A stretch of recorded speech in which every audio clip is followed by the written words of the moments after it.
다음 주부터 교회에서 성경 세미나를 합니다. 화수목금 집회를 하게 되는데요. 몇몇 구도자들이 참석하기로 그렇게 약속을 했고요. 우리 성도님들 아마 저녁에 물리적으로 오시기 어려운 분들은 어쩔 수가 없습니다만은, 그러나 가능한 또 최선을 다해서 자리에 좀 참석해 주시면은 큰 힘이 되겠습니다. 또 정말 기도해 주셔서, 비록 여러 가지 어려운 일이 많이 있지만은 그러나 또 하나님의 역사는 또 이루어져야 되고 또 진행하고 있습니다. 또 우리가 해야 될 본분들은 또 잘 감당해야 되겠습니다. 앞에 국화꽃이 그 주가 되면은 더 활짝 필 걸로 생각이 되는데, 우리의 마음에 이 영혼, 이 깨어있는 영혼들이 활짝 펴서 하나님의 소원이 성취될 수 있기를 간절히 바랍니다. 오늘은 제가 이런 제목을 좀 정했습니다. 내가 준비가 되면 하나님께로 돌아가겠습니다 라고 말하지 마세요 라는 제목으로 말씀을 드리겠습니다. I am not ready yet. 나는 아직 준비가 되지 않았습니다.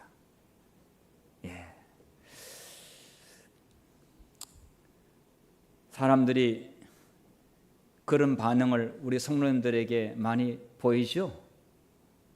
내가 준비가 되면은 내가 교회 갈 거라고, 걱정하지 말라고, 내가 하나님 믿을 거라고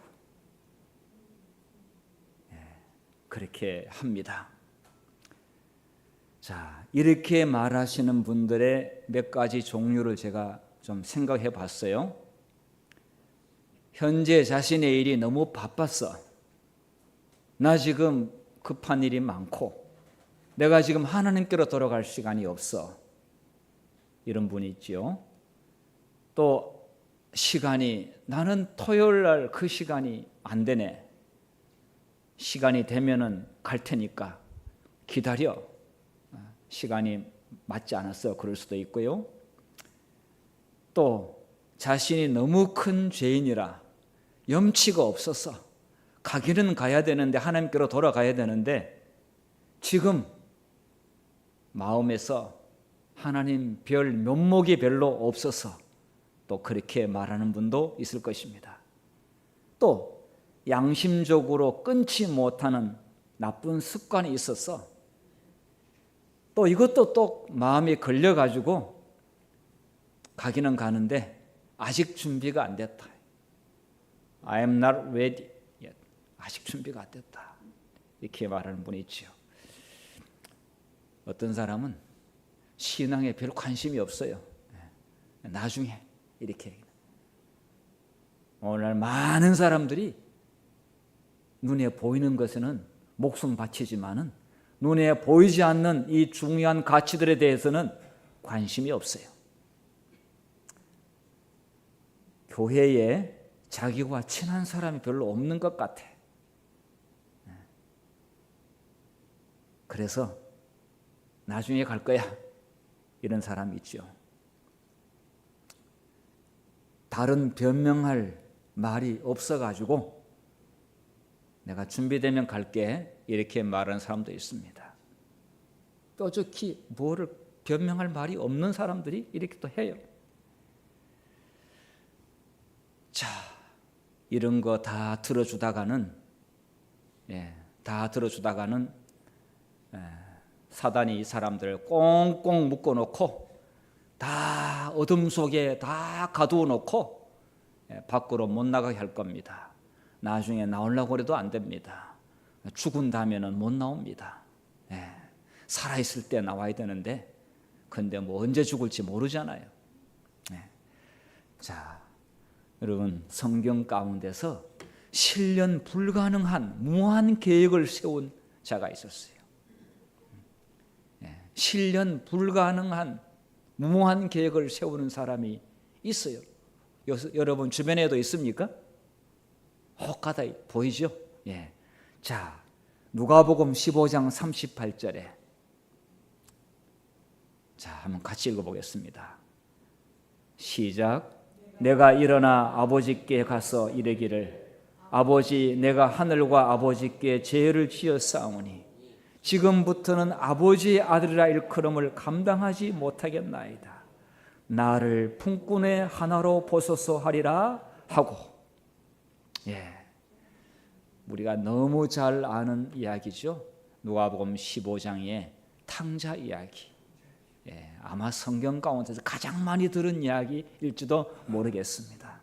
예, 둘째 아들, 예, 방탕한 아들이 이제 아버지 재산 다 가져가가지고 미리 자기 유산 달라고 그래가지고 가져가가지고 다 말아먹고 완전히 거지가 돼가지고 오갈 데 없었어요. 결국은 살고자 하니까 염치불구하고 이제 집으로 가야 되겠다고 마음을 먹고 이제 아버지께로 돌아옵니다. 자, 그런데 와가지고 아버지, 내가 큰 죄를 지었으니까 이제 아버지 아들이 아니다. 그렇게 말하지 마십시오. 그럴 자격이 없습니다. 나를 품꾼의 하나로 보소서. 이것은 그냥 자기가 말로 그냥 거칠어로 하는 게 아니라 실제로 아들의 명분을 다 잃어버렸어요. 예, 다 잃어버렸어요. 그래서 오기는 왔는데 그냥 머슴으로 좀 이렇게 봐주시면은 내가 여서 다시 제기를 해가지고 그래도 아버지의 뜻에 100분의 1이라도 내가 보답을 해야가 체면이 서지 그렇게 좀 봐주시면 안 되겠습니까? 라고 고개를 숙이고 들어온 겁니다. 자, 나를 품꾼으로, 이 말은 일자리라도 하나 얻으려는 그런 속셈이었습니다. 시켜만 주시면은 자기가 해서 가져간 재산의 100분의 1이라도 제가 아버지께 돌려드리도록, 그래야 제가 살지 어떻게 제가 감히 여기서 살 수 있겠습니까? 이렇게 한 겁니다. 자, 품꾼으로 일해서 재산을 다시 마련해서 자기 힘으로 공동체를, 여기 이제 시골에는 마을 전체가 공동체로 볼 수 있는 게 많아요. 이게 협동해야 되고 또 일도 같이 해야 되고 또 안 좋은 일 있으면 동네 전체가 소문다 나고 또 동네 전체가 다 망신스러운 일이고 잘 되면 또 동네 전체가 다 기뻐하고 잔치 열면은 동네 사람들 다 초청하는 거고 그렇습니다. 예. 자, 그런데 공동체를 회복할 수 있다, 이 말은 자기가 최선을 다해 가지고 다시 재산을 지금부터 일구어 가지고 마을 사람들에게 마음의 빚이라도 좀 갚아야지 이렇게 한 겁니다. 예. 어떻습니까? 이 탕자의 계획에 대해서 여러분 공감하십니까? 아니면은 무모하고 실현 불가능한 계획이라고 보십니까? 보니까 투표해야 되겠는데, 이거 보니까. 예. 뭔가 좀 그래도 좀 다시 한번 기회를 줘가지고 뭐 살려주면은 안 되겠나 하는 그런 일에 손들 사람도 있는 것 같은데요. 예. 네. 예. 예. 시대의 소망에는 무모하고 실현 불가능한 계획을 세웠다라고 기록하고 있습니다. 그리고 이 이야기는 8월달 교회 지남의 어린이 기도력에 이 내용이 자세히 나와 있고요. 제가 그 내용을 오늘 종합해가지고 설교를 준비했습니다. 잘 한번 다시 들어보십시오. 자, 무엇보다 이런 말은 자, 아버지의 마음을 기쁘게 하는 건지 고통을 주는지 생각해야 됩니다. 예. 자, 정말 집 나간 이후로 아버지는 그 아들을 기다렸습니다. 저는 말아먹고 돌아올 줄은 뻔히 보였습니다. 뻔히 보였어요. 그런데 뭐 강제로 할 수 있나요? 달라는데. 자, 그런데 그렇게 품꾼의 하나로 보소서라고 이렇게 하는 말은 아버지의 마음을 기쁘게 하는 게 아니에요. 아버지의 마음을 얼마나 더 고통스럽게 하는 이기적인 생각이었어요. 이기적인 생각이었어요. 자, 이 아버지가 이 페룬 자식을 위해서 한 선제적 행동이 또 성경에 잘 나와 있어요. 이 페룬 자식을 두고 있으면 동네 만행사를 다 뻗치는 거예요. 이게. 그리고 동네에서 맞아 죽어요. 그런데 그렇게 되면은 또 아버지가 더 가슴이 아픈 거예요. 이게. 살아 돌아온 것만 해도 다행인데 이 동네 사람들한테 이거 정말 그 동네의 가치관과 신념과 전혀 부조화된 이런 망나니 아들에 대해서 이 아버지에게도 문제였지만은 동네 사람들에게도 이게 본이 안 된다 이거예요. 본이 안 된다 이거예요. 자, 누가복음 15장 20절. 이에 일어나서 아버지께로 돌아가니라. 아직도 거리가 먼데 아버지가 그를 보고 측은히 여겨 달려가 목을 안고 입을 맞추니. 자, 아버지가 왜 이렇게 먼저 달려나갔을까요? 집에서 기다리지 않고. 이 과거의 어른들은 뛰면 안 됩니다. 이게 선비가 이렇게 천천히 걸어 다녀야 되지 이렇게 막 달려가게 되면은 채통이 안 서는 건데, 야, 아들 앞에는 채통이고 다 필요 없어요. 달려나갔어요. 자, 마을의 멍에를 더럽히고 공동체의 가치와 질서를 훼손한 사람은 그 마을에서 쫓아내는 의식이 있는데 케자자 의식이었어요. 지금도 이슬람 국가에는 케자자 의식이 있는데 동네에서 한 명이라도 예수를 믿으면은 그 집안의 사람을 다 끌어내 가지고 돌로 때리거나 불로 태워 죽이는 일을 지금도 하고 있습니다. 그게 케자자 의식인데, 그건 왜냐하면 그 사람들이 봤을 때는 여기 보면 공동체의 가치와 질서를 훼손했고요, 마을의 명예를 더럽혔다 이거예요.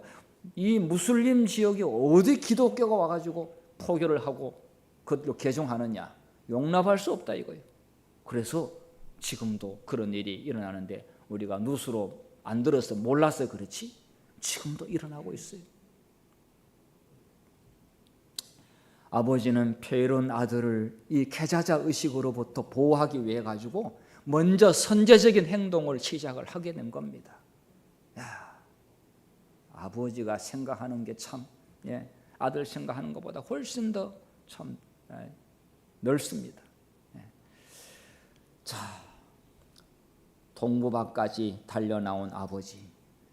동구박 가수원길 노래도 있는데 동네 입구를 동구라고 합니다. 동구박 입구 밖까지 아버지가 뛰어 달려간 겁니다. 아버지가 분명히 저 집 나간 둘째 아들인 것을 확인하는 순간 달려나가서 그리고 그 아들을 목을 안고 눈물을 흘리고 입을 맞추었습니다.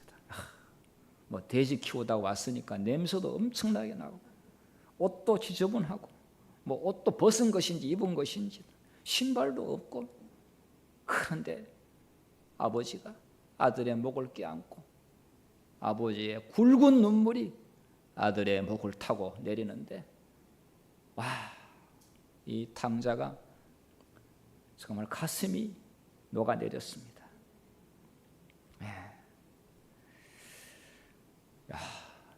아버지는 동네 사람들로부터 그런 케자자 의식 때문에 혹시 어려움 당하지 않을까 봐 미리 다 생각을 하고 있었던 것입니다. 이게 우발적인 충동적인 행동이 아니었습니다. 자, 탕자는요, 이 둘째 아들은 처음에 품꾼의 하나로 써달라고 이야기했잖아요. 품꾼의 하나로 보소서 하리라 이거는 이제 생각을 한 겁니다. 그렇게 말해야 되겠다고 그렇게 했는데 21절에 보니까 아들이 이르되, 이제 아들이 이제 말을 하는데, 아버지, 내가 하늘과 아버지께 죄를 지었사오니 지금부터는 아버지의 아들이라 일컬음을 감당하지 못하겠나이다 하나 품꾼의 하나로 벗어서 까먹어버렸어요. 그거는 생각 안 나버렸어요. 조금 전에까지 생각했는데 왜 생각이 안 났을까요?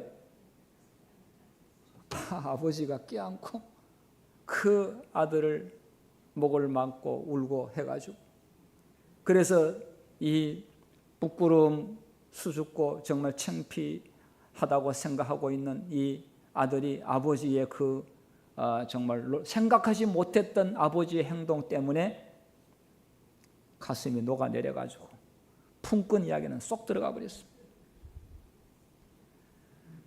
회개의 눈물은 아버지의 뜨거운 사랑 때문에, 그 전에 탕자는 살려고 하니까 궁여지책으로 왔는데 지금은 진짜 자기가 아버지의 뜻을 거스린 것에 대해서 너무 슬프고 또 죄송해서 회개의 눈물을 탕자가 흘리게 됩니다.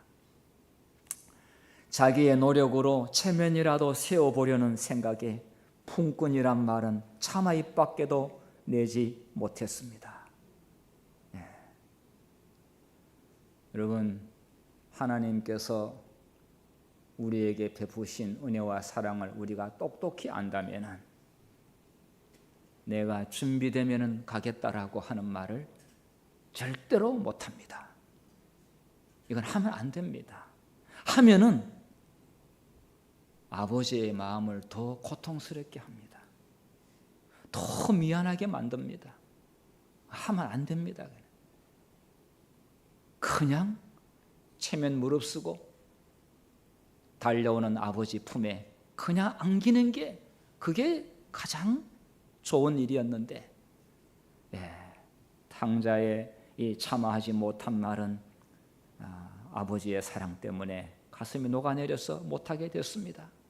자, 그러면서 드디어 그 다음부터 놀라운 일이 벌어집니다. 놀라운 일이 벌어지는데, 품꾼 생각했는데 아들로 자격을 다시 얻게 되는 일이 벌어지게 되는데, 이거는 뭐 전혀 탕자가 생각하지 못했던 일이었습니다. 15장 22절, 자 읽겠습니다. 시작.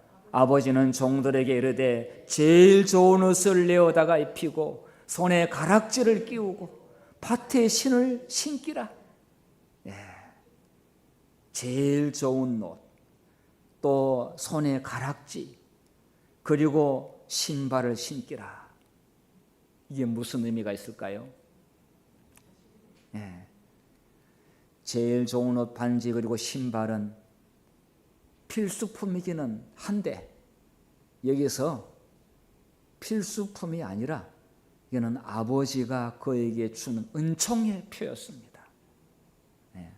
아버지는 아들의 필요를 제공했을 뿐만 아니라 그를 영예롭게 했습니다. 아니 뭐 잘한 것도 없는데 그를 영예롭게. 여기 제일 좋은 옷은 아버지가 입던 옷입니다. 그것도 아버지가 예식장에 갈 때 입는 옷이었습니다. 마태복음에 예복을 입지 않는 그 임금의 잔치를 베풀었는데 예복을 입지 않는 한 사람이 왔는데 어떻게 그 계속 잔치 자리에 있었습니까? 쫓겨났습니까? 쫓겨났어요. 그 예복하고 똑같은 이야기입니다.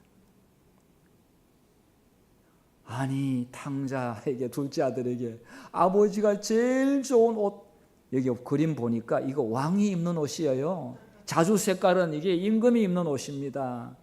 그리고 반지는요, 아이고 이게 반지가 보통 반지가 아니에요. 이 반지는 무슨 반지인지 아세요? 이 반지에 이렇게 보면은 임금이 옛날에 가지고 있을 때 보면 이름이 적혀 있어요. 이거 임감 도장이에요.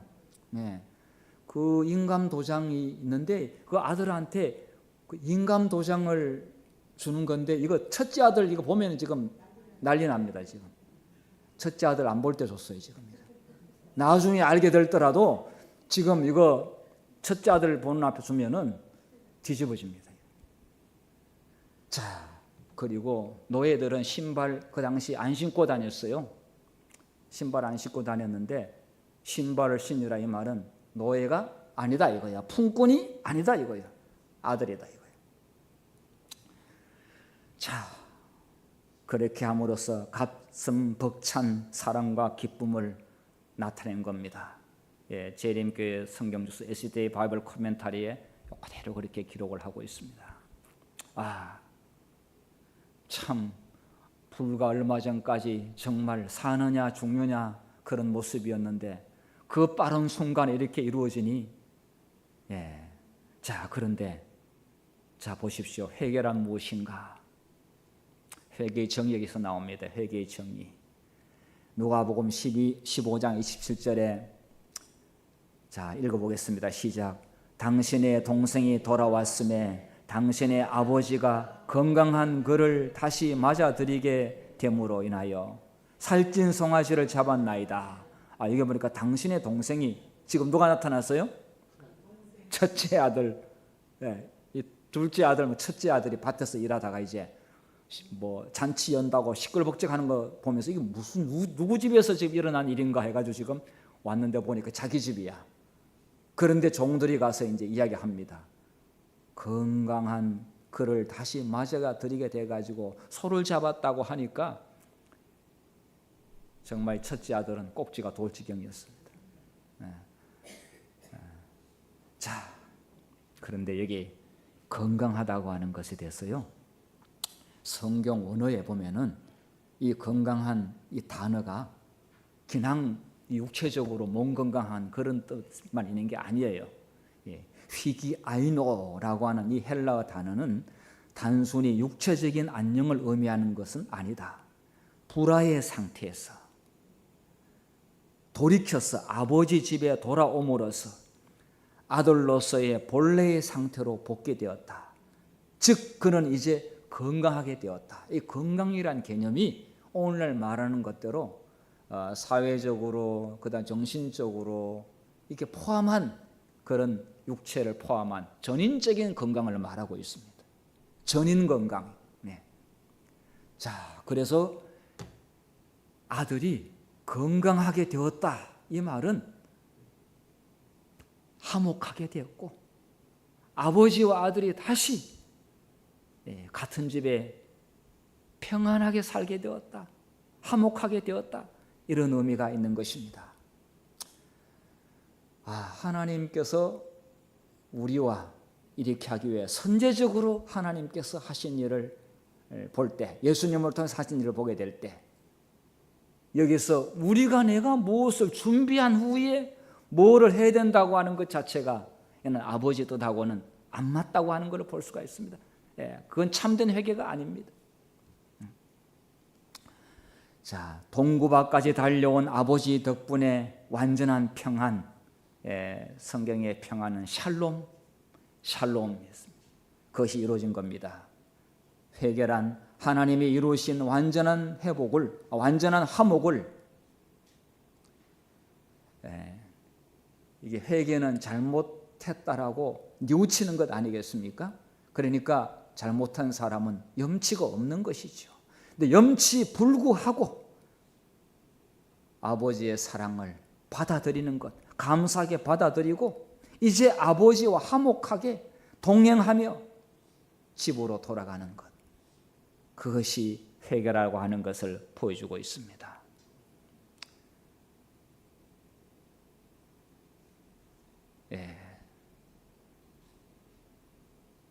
우리는 우리의 가지고 있는 마음속의 죄를 계속 품고 회개하지 않고 가지고 있을 이유가 완전히 사라져 버렸습니다.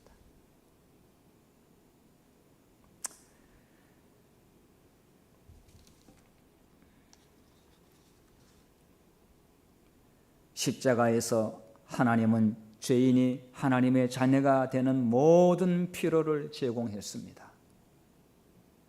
하나님이 모든 걸 다 제공했는데 내가 품꾼으로 모습으로 뭐를 준비해서 해야 되겠다고 한 것은 하나님은 아니야. 아니야. 그것으로 너하고 내하고 화목되는 게 아니다. 내가 주는 것을 받아들이면은 그게 내가 너하고 원하는 화목이다. 그리고 그 화목은 영원하다. 이렇게 말씀하고 있습니다. 탕자는 변화되었습니다.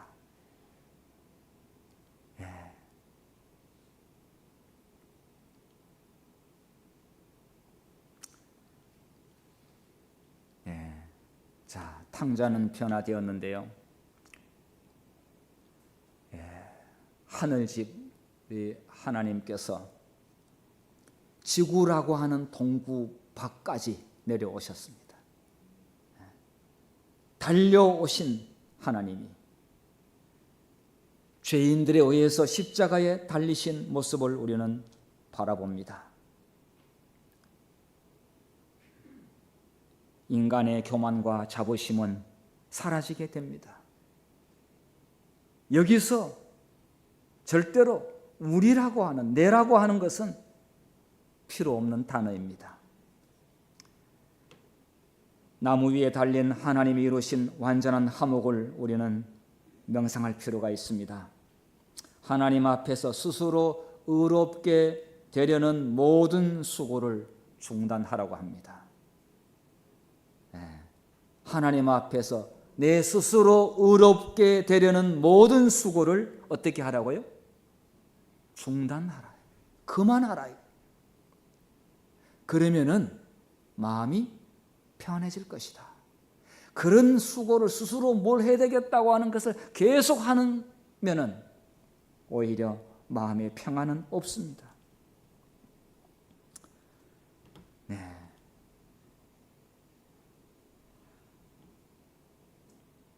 자, 드디어 이 둘째 아들은 화목의 식사를 열게 됩니다. 아버지가 종들을 시켜서 그냥 송아지도 아닌 살찐 송아지를 끌어다가, 살찐 송아지, 그러니까 최고로 좋은 소를 끌어다가 잡으라. 우리가 먹고 즐기자. 자, 이거 하는 일이 쉬울까요? 쉬운 일이 아닙니다.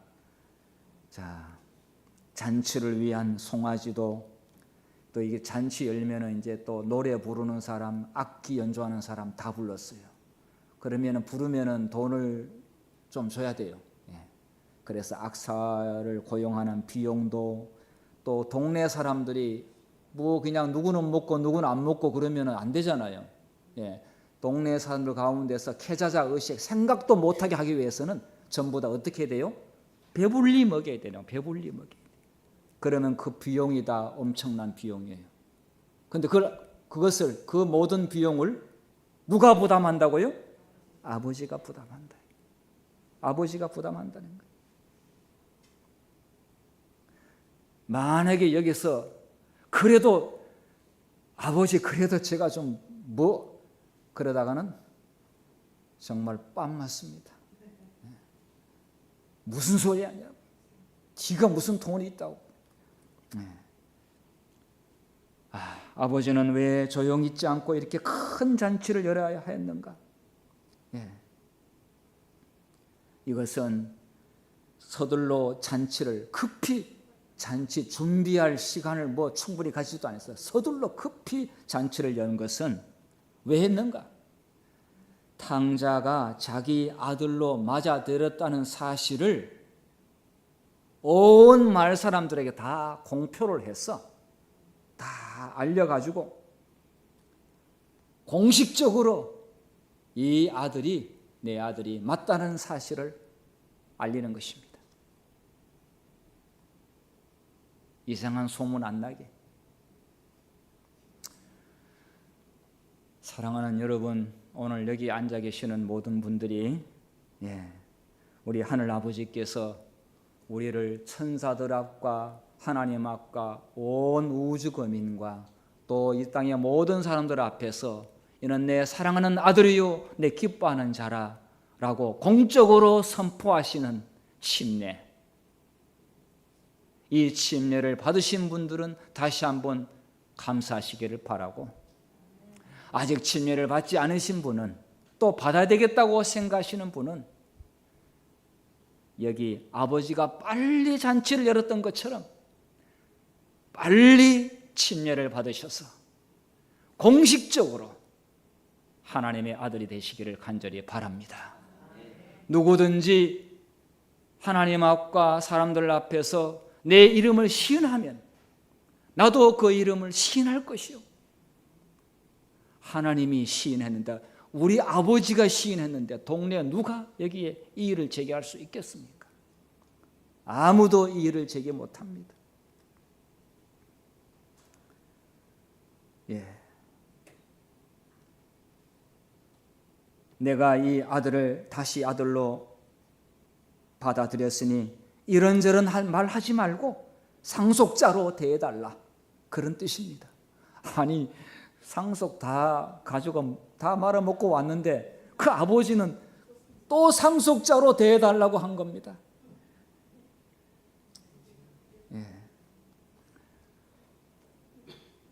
저는 우리 박기묵 선생님께서, 하늘 아버지께서 이런저런 한 말, 사단이 무슨 말을 하든지 다른 사람 무슨 말 하든지 그거 안 듣고요, 다시 상속자로 공적으로 선언할 수 있는 그 순간이 속히 오게 될 것을 저는 믿습니다. 정말 우리는 이를 위해서 살고 있습니다. 기도해 주시면 감사하겠습니다. 탕자는 바로 그날 아버지의 옷을 입은 채로 초청받은 사람들과 함께 어떤 식사를 했습니까? 제목 그대로 화목의 식사. 아버지의 옷을 입고, 왜냐하면 잔치 자리에 풀풀 냄새나는 그런 옷을 입으면 안 됩니다. 아버지의 옷을 입고 그 잔치 자리에 사람들과 함께 정말 맛있게 먹으면서 기쁨의 시간을 가지게 되었습니다. 여러분, 교회에서 식사를 이렇게 우리가 하는데 우리 집사님들이 1년 내내 52안식을 한 안식일도 빠지지 않고 식사를 합니다. 제가 다른 교회 있을 때 명절 되면은 집에 가서 맛있는 거 먹으니까 교회에서 식사 당번 안 하면 안 되냐고 이제 그러는데, 아이 뭐 집사님들이 안 하면 안 되냐고 그러는데 또 하라라고 하기도 그렇고 알아서 하세요, 저는 그렇게 대답한 적이 있는데, 마포교회에 오니까 한 번도 그런 말씀도 안 하시고 1년 52안식일 날 이렇게 맛있는 음식을 주시니까 너무 감사합니다. 집에 가서 아무리 가족들하고 맛있는 거 먹어도 교회에서 먹는 거하고는 또 다릅니다. 이게 다릅니다. 그래서 안식일 날 정식 먹는 것은 한 끼 식사 때우는 게 아닙니다. 무슨 식사라고요? 제목대로요, 화목의 식사입니다. 하나님과 화목하고 백성들하고 화목하고. 그런데 이 식사는 질이 다릅니다. 그냥 배고파서 먹는 게 아니라, 그래서 식사하고 가시라고 하는 것은 예수님과 함께 같이 식사를 나누는 의미 있는 순간입니다. 그리고 이 식사를 준비하는 우리 집사님들 정말 너무 훌륭합니다.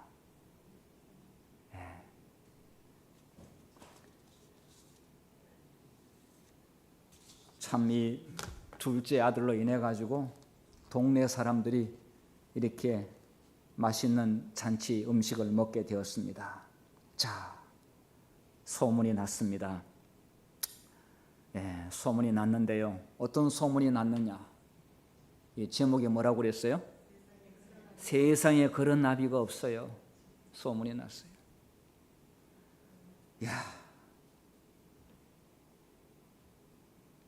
누가복음 15장 24절 읽겠습니다. 시작. 이 내 아들은 죽었다가 다시 살아났으며 내가 잃었다가 다시 얻었노라 하니 그들이 즐거워하더라. 동네 사람들이 어떻게 했다고요? 즐거워하더라요. 마을 사람들은 무엇을 보았을까요? 이 아버지가 마을의 장로님이셨어요. 이 둘째 아들 탕자의 아버지가 마을의 장로님이셨어요. 그러니까 집 나갔을 때 아버지 체면이 말이 안 해서 교회 장로님 아들이 나갔으니까. 자, 그런데 마을의 장로인 그 어른이 부끄러움을 무릅쓰고 달려나간 것이 이 아들을 영접하기 위해서임을 알게 되었죠. 눈물로 아들을 영접하고 그를 즉시로 아들로 복권한 아버지의 완전한 사랑을 두 눈 똑똑히 마을 사람들은 보게 되었습니다. 그들은 경외감을 느꼈습니다. 세상에 그런 아비가 없기 때문입니다. 여러분, 우리가 기도할 때 부르는 아버지 하나님, 이거 함부로 부르면 안 되잖아요. 우리가 다 알다시피. 그런데 우리가 믿는 아버지 하나님, 세상에 이런 아버지가 없습니다. 집으로 돌아갈 때 탕자는 사실 마음에 조금 여러 가지로 혼란이 막 일어났습니다.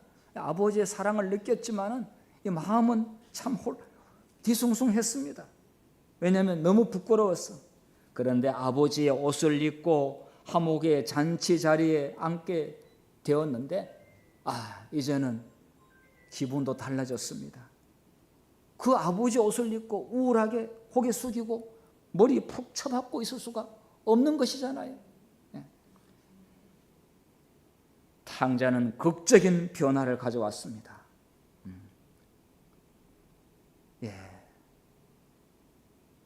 완전히 준비된 다음에 아버지께로 돌아가려고 생각하면 안 된다고 하는 것을 잘 보여주고 있습니다. 여러분, 이사야 64장 6절에 이렇게 말씀했습니다. 같이 읽어보겠습니다. 시작. 대저 우리는 다 부정한 자 같아서 우리의 의는 다 더러운 옷 같으며 우리는 다 쇠폐함이 잎사귀 같으므로 우리의 죄악이 바람같이 우리를 몰아가나이다.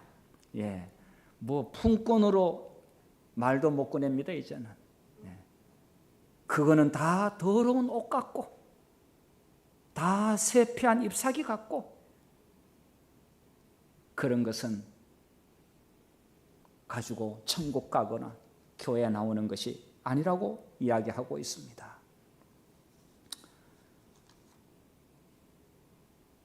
여러분, 오늘 이 말씀을 들으시고 다시 한번 우리 하늘 아버지께서 아들 예수를 통하여 보여주신 그 엄청난 아버지의 사랑을 우리 모두 조건 없이 받아들이시기를 간절히 바랍니다.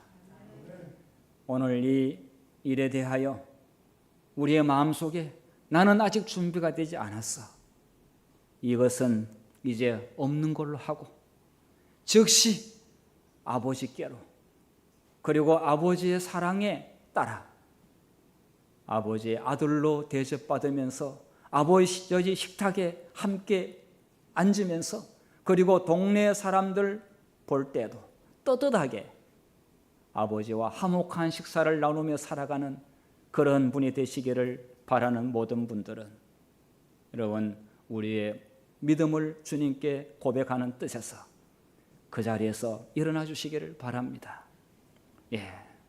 정말 이런 하나님을 우리가 모시고 있는데 무슨 망설임이 있겠습니까? 저는 마음속으로 생각합니다. 오늘 제가 성경 공부 시간에 박기목 선생님께서 저에게 말씀해 주신 것이 저의 마음속에 꽂혔습니다. 내일 일을 모른다 이거예요. 나는 내일 일을 모른다.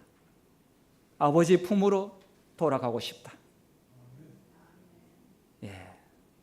이제는 조건 없이, 그래서 아버지의 잔치 자리에 참여해서 하나님과 화목을 누리고, 내가 준비해서 천국 가는 뭐를 공로를 세워서 가는 것이 아니라 주께서 이루신 공로를 받아들임으로, 주님의 옷을 예복을 입음으로 천국 간다는 사실을 이제 믿음으로 곧 고백하게 될 것입니다.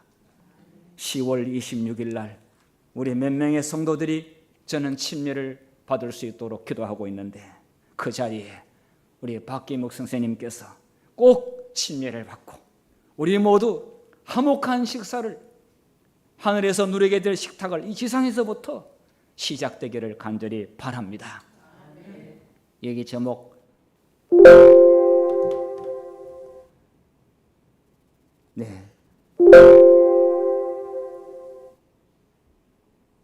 내 운명은 오늘 내가 선택한 길로 결정된다. 오늘 결심한, 오늘 자리에서 일어서는 결심대로 되기를 믿습니다. 여호수아 24장 15절 다 읽고 말씀을 마치도록 하겠습니다. 시작. 너희 섬길 자를 오늘날 택하라. 오직 나와 내 집은 여호와를 섬기겠노라. 하나님의 풍성한 사랑이 여러분의 심령 속에 충만하기를 바라면서 오늘 말씀을 마치겠습니다.